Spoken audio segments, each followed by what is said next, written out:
इस वीडियो में हम जानेंगे कि आप MEd special education entrance exam कैसे क्लियर कर सकते हैं।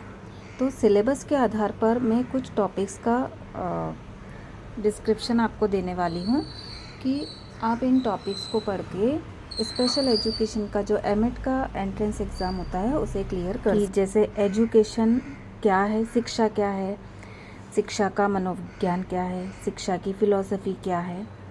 तो ये पहलुओं को आपको ध्यान में रखना है। इसके अलावा शिक्षा का विकास कैसे हुआ, शिक्षा का डेवलपमेंट कैसे हुआ, हमारे भारत में शिक्षा की क्या क्या व्यवस्थाएं थी। तो इसमें गुरुकुल सिस्टम से लेकर मेकाले शिक्षा पद्धति तक शिक्षा का विकास किस तरीके से हुआ है, ये आपको थोड़ा पढ़ना है। इसके अलावा शिक्षा के क्षेत्र में जो विचारक हुए हैं, जो विद्वान हुए हैं या जो विदुषियाँ हुई हैं, उन्होंने शिक्षा के क्षेत्र में अपनी तरफ से क्या क्या कंट्रीब्यूशन या क्या क्या योगदान दिए हैं और उसका शिक्षा के विकास में क्या प्रभाव पड़ा है, ये आपको ध्यानपूर्वक पढ़ना है। इसके अलावा शिक्षा के सिद्धांत, शिक्षा के उद्देश्य क्या होते हैं, तो ये आपको ध्यानपूर्वक पढ़ना है और एग्ज़ाम का तैयारी करना है। और टीचिंग मेथोडोलॉजी और शिक्षा के संदर्भ में क्या क्या मॉडल्स आपको देखने को मिलते हैं, ये आपको ध्यान से पढ़ना है कि शिक्षा के क्षेत्र में कौन कौन से मॉडल पे हम काम करते हैं वर्तमान समय में और काम करते आए हुए हैं। तो ये आपको ध्यान से पढ़ना है। टीचिंग एप्टीट्यूड क्या होता है, इसको भी आपको ध्यान से पढ़ना है।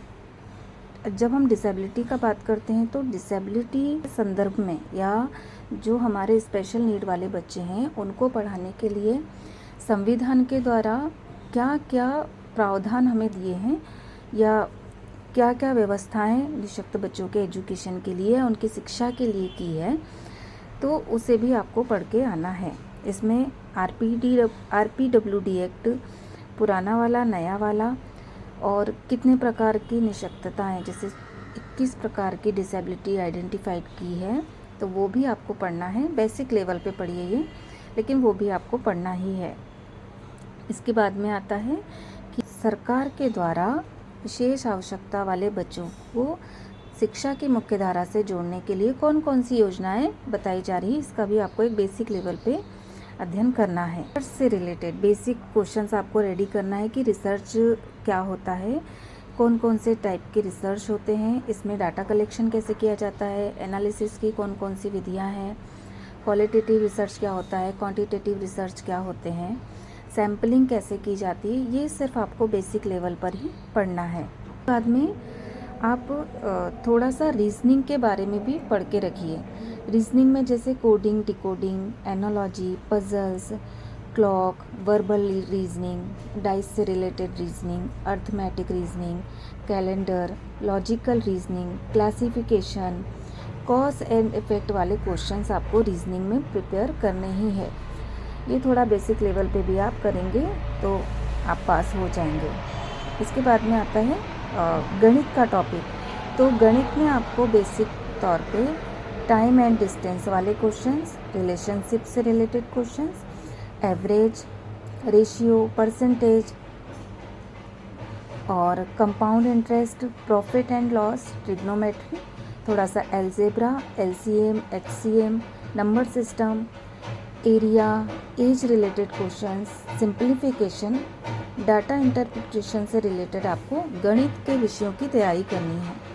इसके बाद आता है कि भाषा से रिलेटेड आपको भाषा के संदर्भ में भाषा क्या है, भाषा का विकास कैसे होता है, और इसमें सबसे महत्वपूर्ण आता है ग्रामेटिकल पोर्शन ऑफ लैंग्वेज। आप कोई भी भाषा का तैयारी करें, हिंदी का, इंग्लिश का या किसी दूसरी भाषा का, उस भाषा के व्याकरण के बारे में आप ज़रूर पढ़ाई करें। जैसे मैं हिंदी भाषा का लूँ तो हिंदी भाषा में रस होते हैं, छंद होते हैं और अलंकार होते हैं, संधि होती है, समास होते हैं।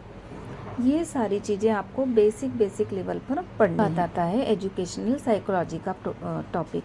तो एजुकेशनल साइकोलॉजी में आपको ये ध्यान रखना है कि शिक्षा को मनोविज्ञान से क्यों जोड़ा गया है और शिक्षा को फिलॉसफी से क्यों जोड़ा गया है। तो ये आपको ध्यान रखना है कि एजुकेशन साइकोलॉजी और एजुकेशनल फिलॉसफी, ये दोनों अलग अलग विषय हैं, लेकिन आपको बेसिक लेवल पर इनकी तैयारी करनी है। एजुकेशनल साइकोलॉजी में आप बुद्धिमत्ता यानी कि इंटेलिजेंट, लर्निंग एंड मोटिवेशन मतलब हम क्यों सीखते हैं और हमारा मोटिवेशन क्या होता है सीखने का, हम कैसे सीखते हैं, इस पर आपको ध्यान देना है। फिर पर्सनैलिटी, व्यक्ति का व्यक्तित्व शिक्षा को या शिक्षा व्यक्ति के व्यक्तित्व को कैसे प्रभावित करती है, ये आपको ध्यान से पढ़ना है। जो करंट अफेयर्स के क्वेश्चन हैं वो भी पढ़ लेंगे तो आई होप कि आपका ये जो एग्ज़ाम है बहुत अच्छे से जाएगा।